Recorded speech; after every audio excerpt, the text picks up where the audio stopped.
NHL.com recently put out their projected lines for the Carolina Hurricanes going into 25-26. While there might be some correct lines and defensive pairings, however, there are some tweaks. That being said, what could the ideal or the foregone conclusion lineup be when it comes to Rod Brind'Amour's Carolina Hurricanes?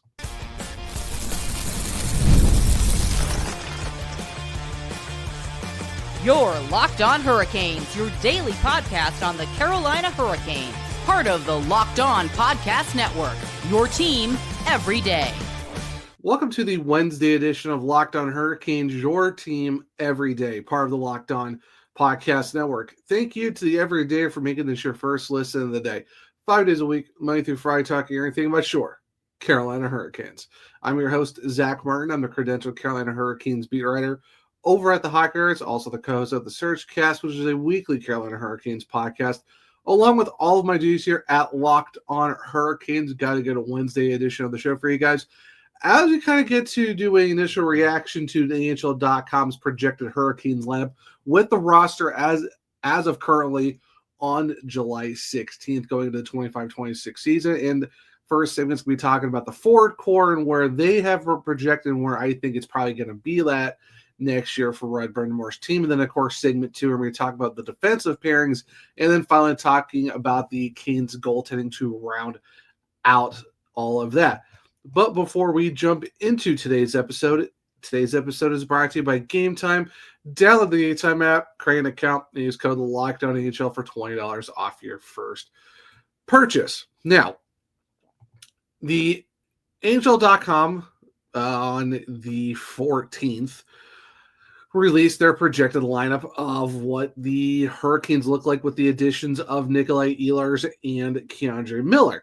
Now, initially for their forward core, this is what we're going to start off with. They'll go into defensive pairings and all of that later on. But their forward core, as they put it, is Nikolai Ehlers, Sebastian Aho, Seth Jarvis, which for me, that does sound about right. I think that probably would be the best top line the Hurricanes could roll with going into 25-26 with the current roster. Second line, Andrei Svechnikov, Jesperi Kotkaniemi, and Jackson Blake. And then Taylor Hall, Jordan Staal, Logan State coming for the third line. And then Jordan Martinook, William Carrier, Eric Robinson as the fourth line. Now, I will say this. I've seen a lot of projections saying Taylor Hall will be on the third line with Staal and Stankoven. Knowing Rod Brind'Amour and what we've seen over the last few seasons, Brind'Amour does not really want to split the Jordans up pretty much at all unless it's a middle of a game type of move to add some physicality to the top line.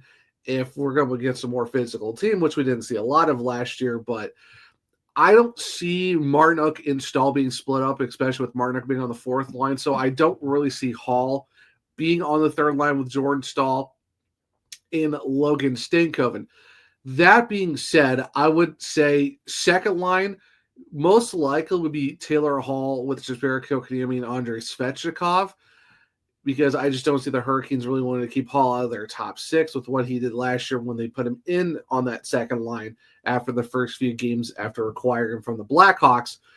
But then it'll be Martinook, Staal, Stankoven, which we saw a lot of at the back half of last season and even in the playoffs last year, which would then leave Jackson Blake going down to the fourth line with Eric Robinson, which I see Robinson going over to the left. Meaning, I think William Carrier, while I know that, he's someone that does bring some physicality, does bring some analytical prowess to his game for the most part, his AAV is only $2 million.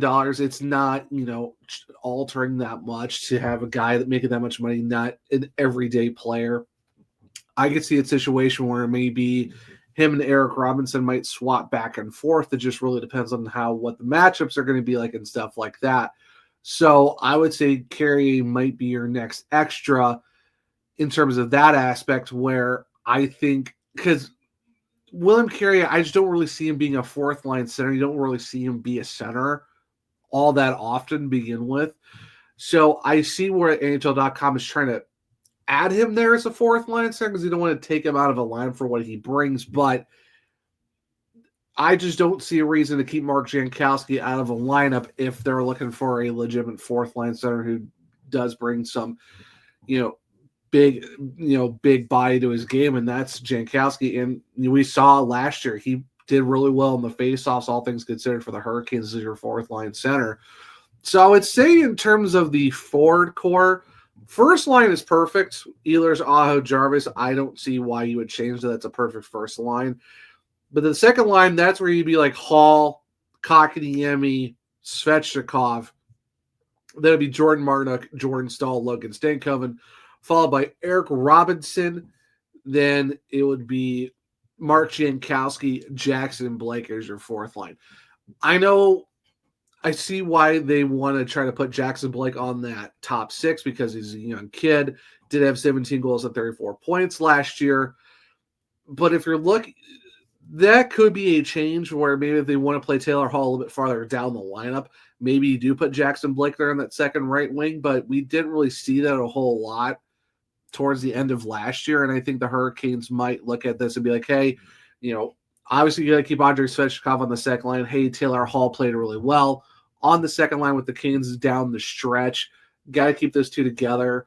That's why I think you could look at a Jackson Blake on the fourth line. It's not we all know with Rod Brind'Amour, he doesn't really number his lines. He doesn't give guys less minutes. Like, he'll give guys their minutes and stuff like that.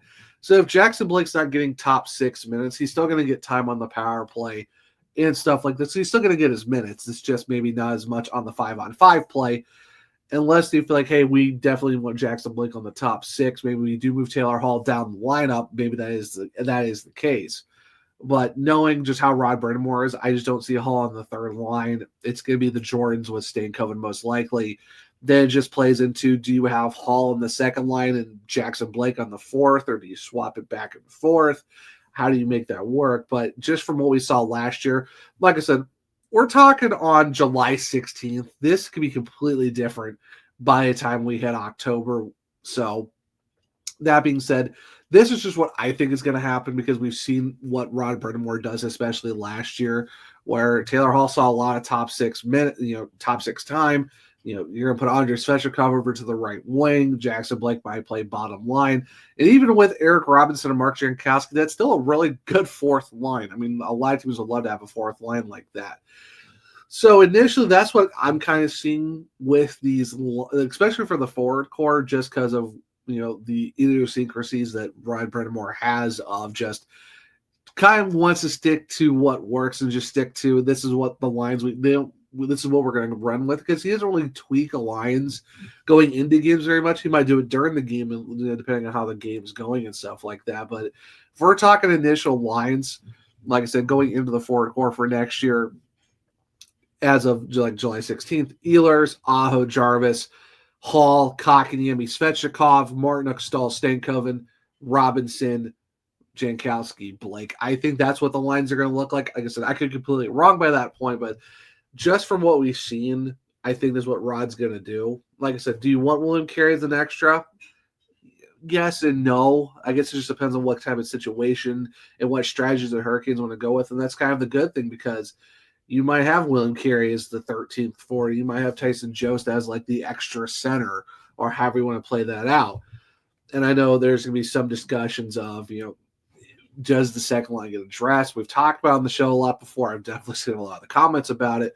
Who knows? But if this is the current, let's say they're going to stick with this roster and they're going to stick with just Barry Kotkaniemi probably being your second line center, I think that these are the lines they are going to go with. But if you're on the YouTube version of watching this, let me know in the comments. What do you think the forward core would look like for the Carolina Hurricanes? Do you agree with me? Do you think there's some other possible tweaks here and there? But let me know what you guys think. And if you're on socials, hit me up at OneTrueZach on X or the L_Hurricanes. Let me know what you think of the forward lines would possibly look for the Carolina Hurricanes. But that's just what I'm thinking as of right now on July 16th on the Wednesday.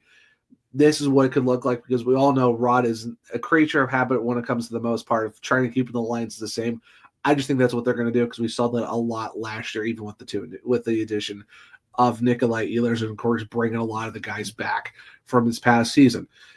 That being said, what do the defensive pairing look like for the Carolina Hurricanes compared to what NHL.com has said? Stick around. We'll talk about it here in a second on a Wednesday edition of Locked on Hurricanes.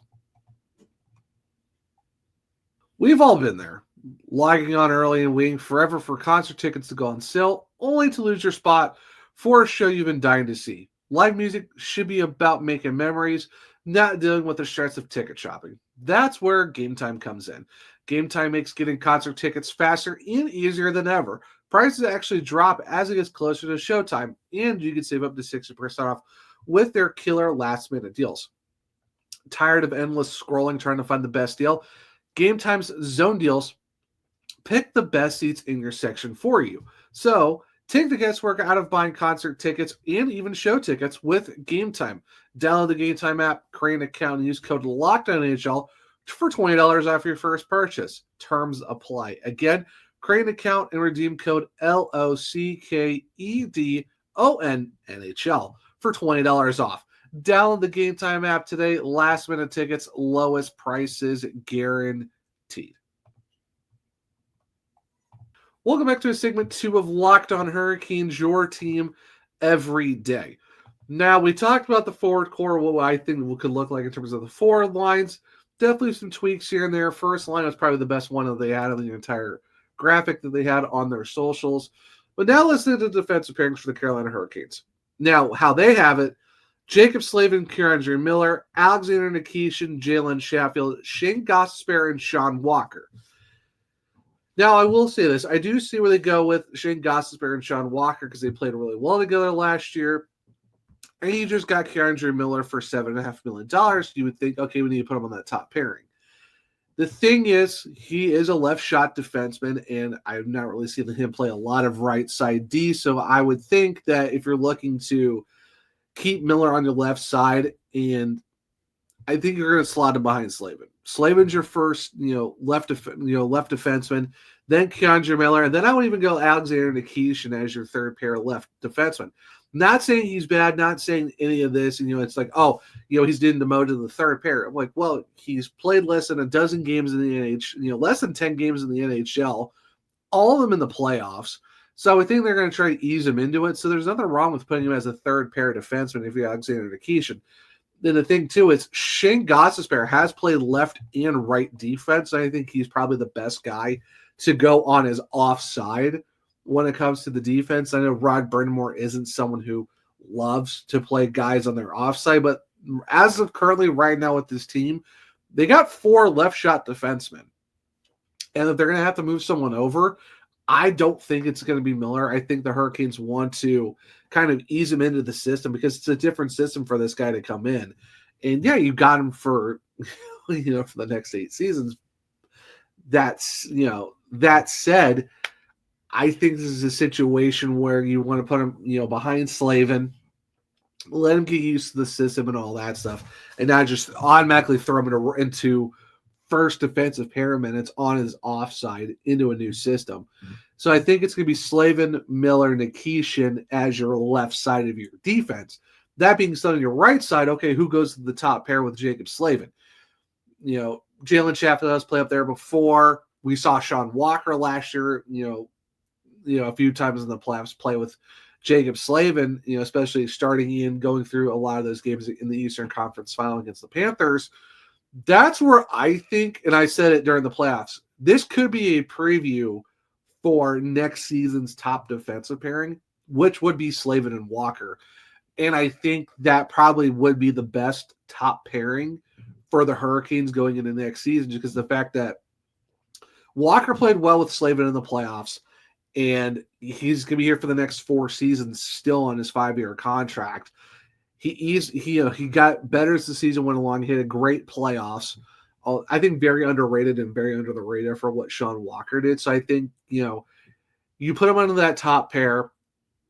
You get a guy who's, good defensively and does have some offensive side to him, but does have a good defensive side to him as well, that I think would pair well with Slavin. And it'd be that pair that really shuts down a lot of the other team's top lines and all that stuff. So you kind of have your shutdown pairing with Slavin Walker.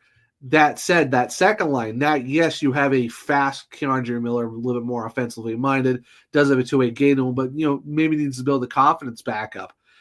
I think a great guy to pair him with, who's been in the system for the last few years and has gotten better as every season's gone on, another speedster on that blue line. Give me Jalen Chatfield pairing with Keandre Miller, because Miller is going to learn from a guy like Chatfield, who's got his break with the Hurricanes, got in the lineup as a third defensive pair, went to second defensive pairing last season, and just has kept getting better, and even took over for Slavin when he was hurt as well.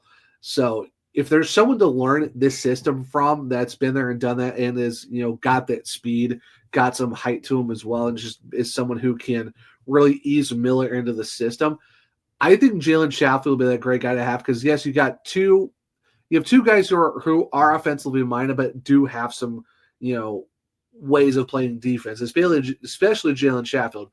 He's got the quick speed, long strides, can really get back on the puck on the back check very well. And even with Keandre Miller's long stride, I think that'll help as well. But you got a guy in Chatfield who could really, help out Miller, be like, hey, if you're going to pinch, I'll stay back, and I got the speed to do it and stuff like that. So I think that'd be a nice pairing to have if you're going to have Miller with Chatfield. I think it's your good second defense pairing with. You got speed on both sides. You do have offensively minded guys there, but you do have, one of those guys can play a little bit more of a defensive role as well to help out, especially with a newcomer like Miller, who's still going to get used to the system. All that to say, your third pair, Alexander Nikishin with Shane Gostisbehere. And this is, Gostisbehere's going to be his second of his 3 years with the Hurricanes. Obviously, this is his second time back in the system. So if there's someone that Nikishin can learn from that's been there and done that, not once but twice in this system, especially on the left side, why not put Shane Gostisbehere with Nikishin, kind of help bring him along as well. But hey, we're going to help you learn the left side, kind of ease you into the system. Why not do it with a guy who's had to learn the system twice, essentially, in Gostisbehere, who, is very offensively minded like Nikishin. But the thing is, Shane Gostisbehere's defense has gotten somewhat better under the Hurricane system. Is it, where you hope it would be? I mean, there's still room to, get better, because that's the one thing about this system is you do get better over time. But you do have a guy in Nikishin who is very offensively minded as well, but has shown in the KHL that he's good defensively as well, with hip checks, body checks, positioning, and stuff like that. And he got better as the playoffs went along. Of course, that's really putting a kid and throwing them into the fire when you play one game against the Capitals and then you have to play 3 games against the Florida Panthers. But I think if you put Nikishin with Shane Gostisbehere, yes, it's an offensive pairing, but there are some defensive elements in that as well.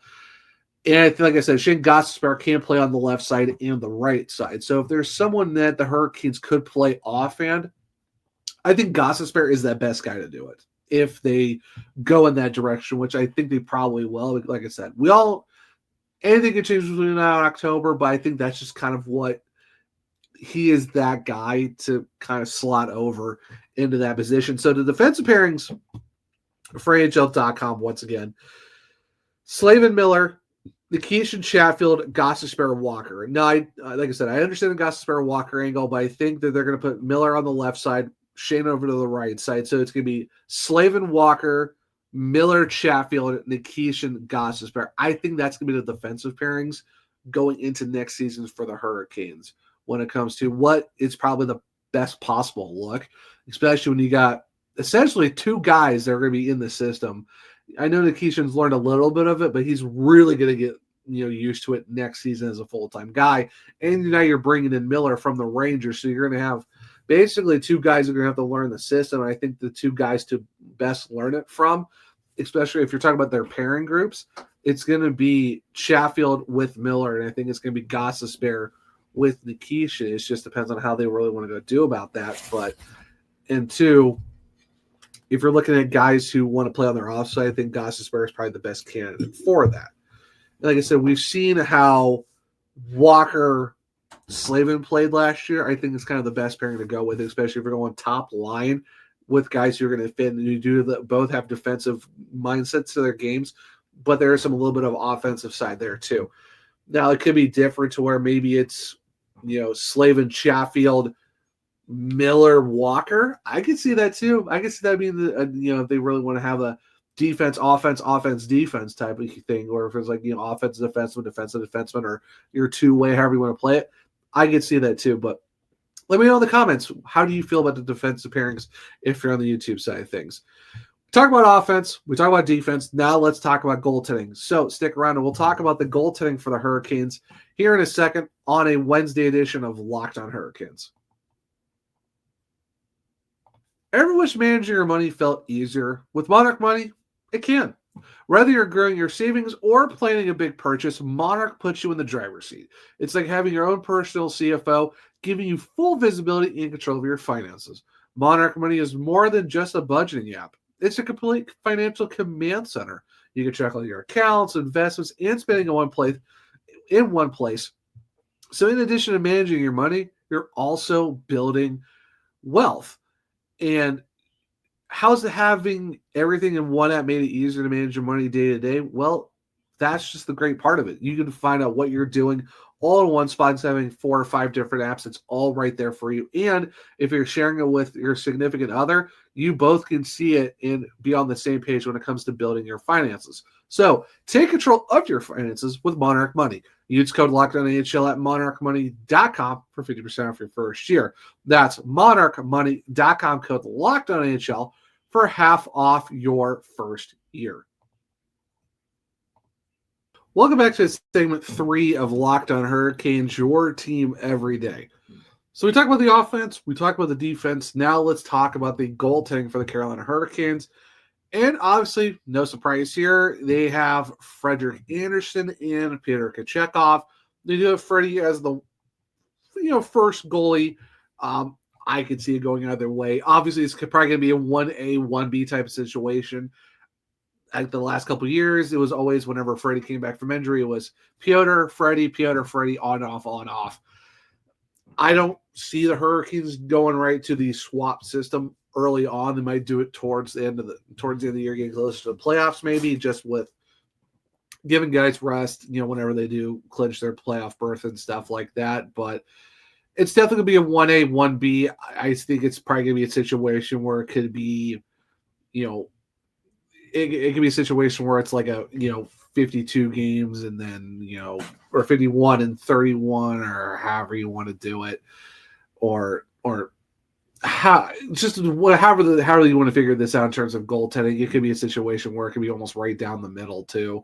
Who really knows? It could be a 41-41 or 45, whatever. But I think this is definitely going to be a 1A, 1B for the Hurricanes with Freddie and Piotr.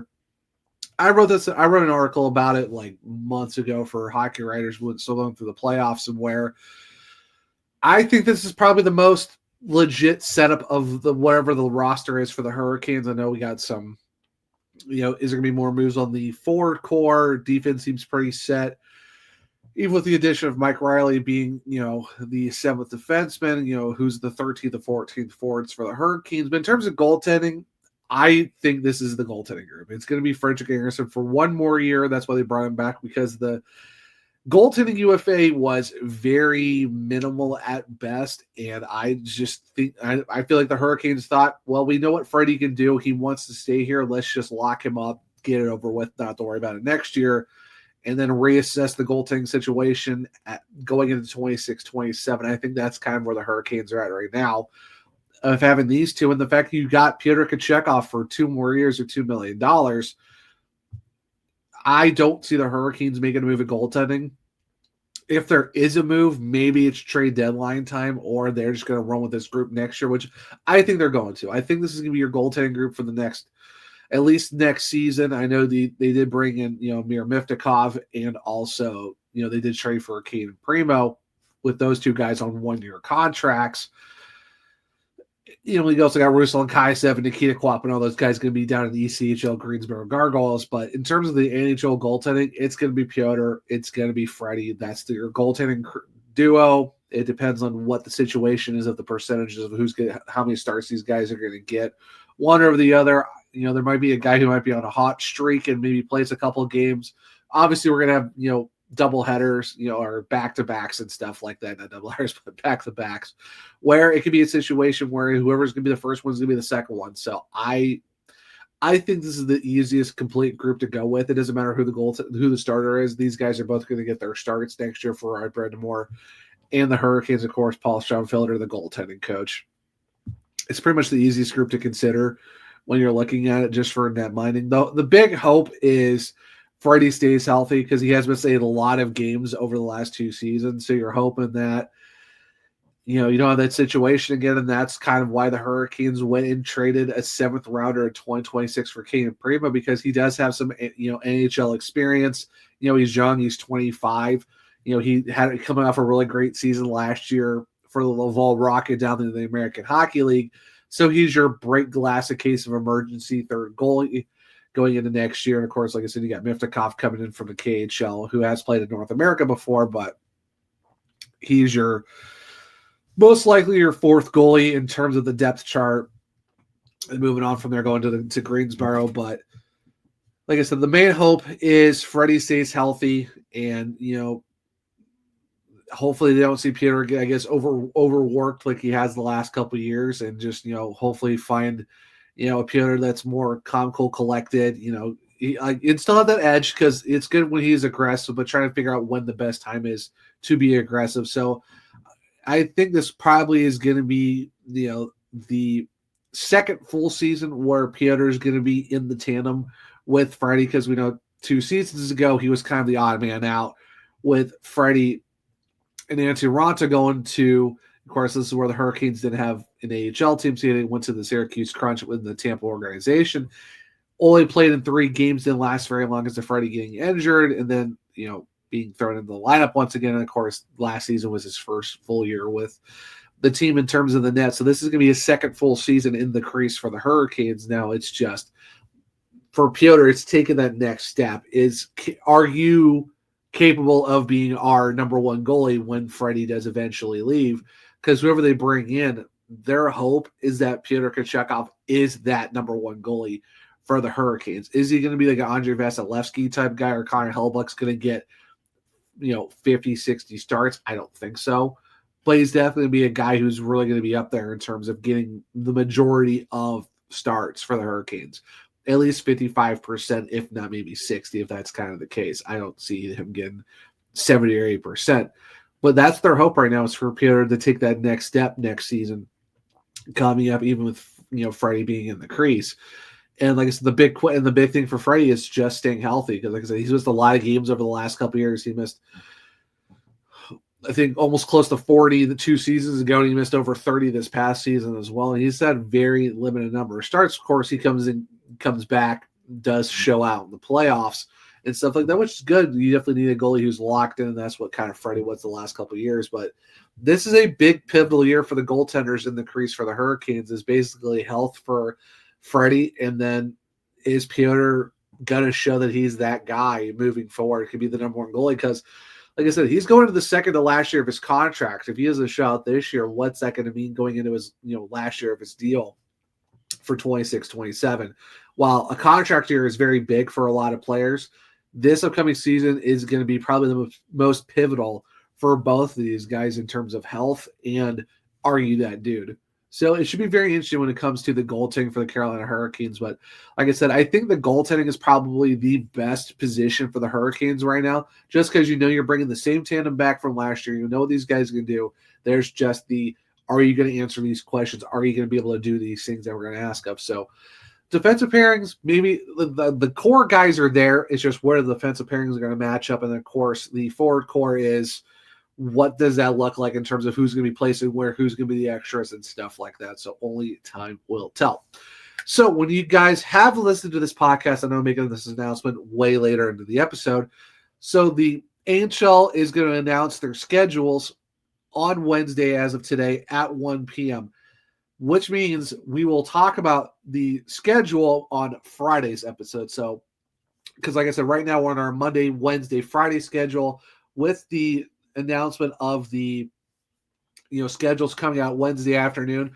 You will hear me give my thoughts on it for the Friday show of Locked On Hurricanes. So make sure to tune in on Friday with that. But until then, This will be the Wednesday episode of Locked On Hurricanes. Thank you for making your first listen of the day. For your second listen, go check out Locked On NHL podcast, where there is no offseason. We bring you the daily league-wide stories that matter the most, with the local coverage you love from Locked On. Find Locked On NHL on YouTube or wherever you listen to your podcast. If you want to keep up with me, I'm at One True Zach on X. The podcast is LO_Hurricanes. I'm also on Blue Sky, the Zachary Martin, where you can find all my link trees in my bios to find all of my written content at thehockeywriters.com. If you want to check out my other podcasts, it's the Searchcast on all podcast platforms and on YouTube. For Locked On Hurricanes, we're on Spotify, Google, Apple, iHeartRadio, wherever you listen to your podcast. Make sure to follow, subscribe, leave a 5-star rating and review, because I might just read it on the show. For YouTube, Locked On Hurricanes, subscribe. Hit the bell notification so you don't miss a show. Hit the thumbs up so me know if you like the show as well. Share with other Caniacs to become everydayers just like you. But hope everyone enjoyed the Wednesday edition of Locked On Hurricanes. Enjoy your Wednesday, and until next time, as always, let's go Canes.